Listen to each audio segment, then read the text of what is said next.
incarnated, received coats of skin or physical bodies, the great archangel Raziel, revelation of God, instructed them in the Kabbalah so they would know how to return to God. Certainly these stories are not meant, and never were, to be taken literally. They refer symbolically and metaphorically to a spiritual dimension and meaning.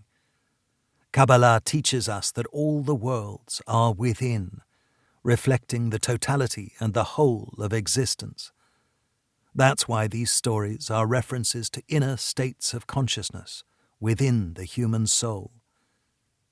The teachings of Kabbalah were handed down to people like Abraham, who is said to have been initiated by the mysterious figure and high priest Melchizedek.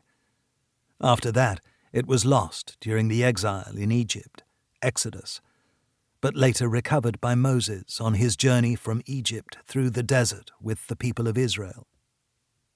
These stories can be read in the early books of the Old Testament, or Torah, which are treasures of spiritual knowledge for those who know how to read them.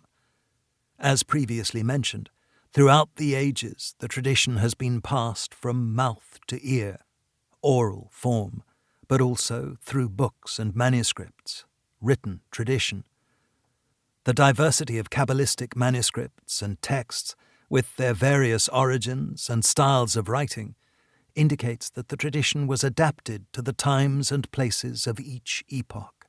Several reformulations and adaptations have served the tradition and the requirements of the culture, religion, and geographical localities of the time.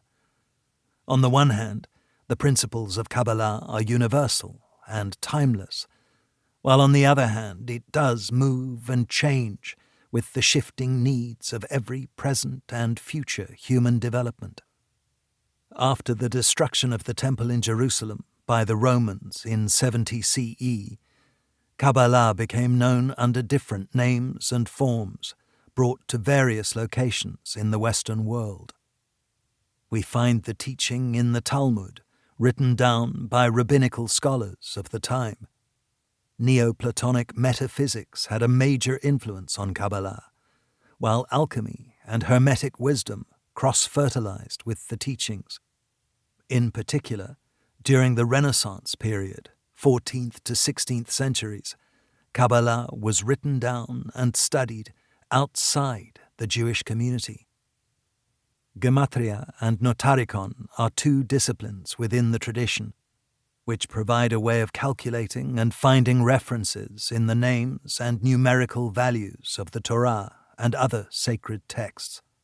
Many different books have been documented as well, like the classical texts called the Sefer Yetzirah, Book of Formation, Sefer Zohar, Book of Splendor, and the Sefer Bahir, Book of Illumination. From time to time, the teaching had to be hidden and go underground because of the Inquisition of the Church, intolerance from religious institutes, or other threatening circumstances. However, the teaching was always kept and preserved in order that the tradition could survive over the centuries. Those teachers who preserved the wisdom teachings in their pure form made sure that the lineage was kept away from politics, religious dogma, and financial concerns.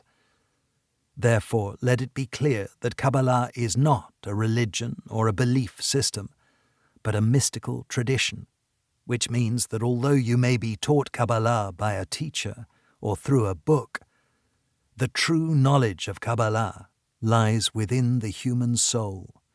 This is the direct reception given by God and the heavenly world to the soul of the human being. Kabbalah is also known by studying the texts of the first 5 books of the Old Testament within the Bible. These 5 books are called the Torah in Judaism. The biblical commentaries of the Torah were written down in the 6th century, but the mystical writings within Judaism were mostly excluded, or could be found by the watchful mystic. For some, the Torah is the biblical text translated and interpreted from a historical perspective and explained in a literal theological